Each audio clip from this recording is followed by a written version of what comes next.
This is Lesson 18.3, Popular Culture and Consumerism. How did new patterns of consumption affect people's lives? College Board Topic 4.5 has to do with 18th century culture and arts. Explain how European cultural and intellectual life was maintained and changed throughout the period from 1648 to 1815, and as we know, that is period 2 in our course. Despite censorship, increasingly numerous and varied printed materials served a growing literate public and led to the development of public opinion. The consumer revolution of the 18th century was shaped by a new concern for privacy, encouraged the purchase of new goods for homes, not just in greater quantities, but also in greater varieties. That's my addition. And created new venues for leisure activities. Places the Atlantic Trade Network, particularly Europe. Key concepts of popular culture and consumerism. Consumerism, of course, commodities, slavery, and abolitionism. Since when have we identified ourselves by the products that we consume? For example, there's a YouTube link right here for a Dr. Pepper commercial that was really popular in the 1970s about being a pepper. Are you a pepper? I'm a pepper, you're a pepper. During this time, there were new foods and new types of appetites. At the beginning of the 18th century, that is the 1700s, people still ate lots of bread. The rural poor also ate vegetables, fresh in summer, dried in winter. The poor also ate much less meat than the wealthy did. The wealthy also ate a wider variety of foods than the poor did. And urban people ate a wider variety than the rural people. But big changes were coming. More variety was coming.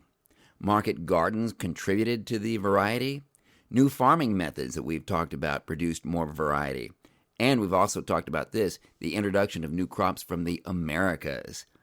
Corn, squash, tomatoes, along with many others, and of course, potatoes. Potatoes were initially resisted in Europe. The consumption of commodities from abroad, mostly America, except for tea, exploded.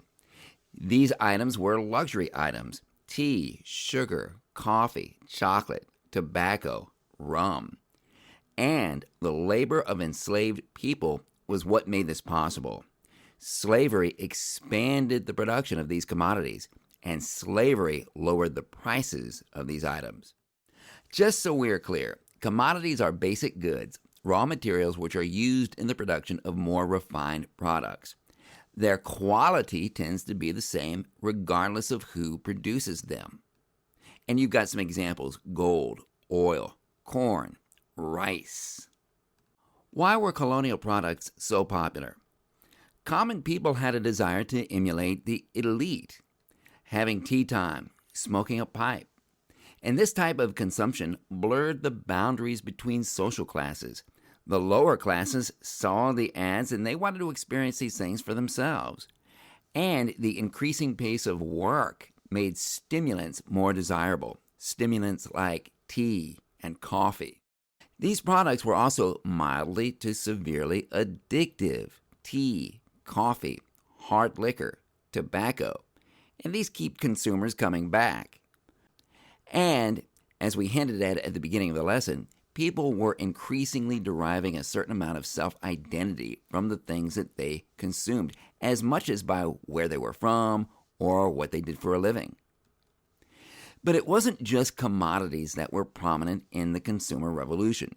There was also an endless variety of luxury goods and accessories: fans and watches, snuff boxes, silverware, dishes and cups, teapots and cutlery, ornamental containers, and a reading revolution of books, and more books.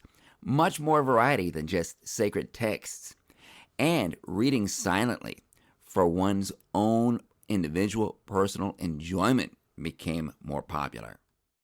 There was an endless variety of apparel: dresses, hats, shoes, gloves, lace cuffs, ribbons, silk waistcoats, knee breeches, and the list goes on and on.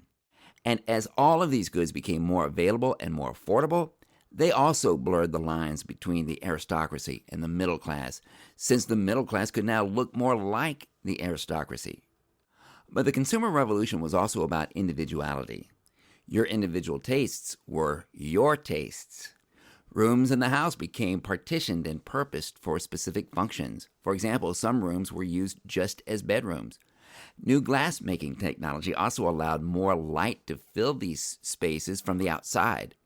Advances in comfort made these rooms warmer, brighter, more comfortable, and more customized for the individual's needs. Individuality and the partitioning off of space within the house were both reflections of a greater desire for personal privacy. Finally, leisure became a highly valued activity. Now that you have your private niche in the house where you can be alone, now that you have bookshelves full of all kinds of books, now that you have light and warmth and comfort, now that you have a nice cup of tea or coffee, it's time to enjoy some leisure time reading. All of these things are important facets of the consumer revolution. Larger and more varied amounts of luxury commodities, larger and more varied amounts of luxury fashions and accessories, consumer goods, specialized rooms and partitions, the blurring of lines between social classes, deriving our identity from the things we consume. And it was about individuality, privacy, and leisure. But perhaps the most important takeaway from the consumer revolution is the fact that it was powered by slavery.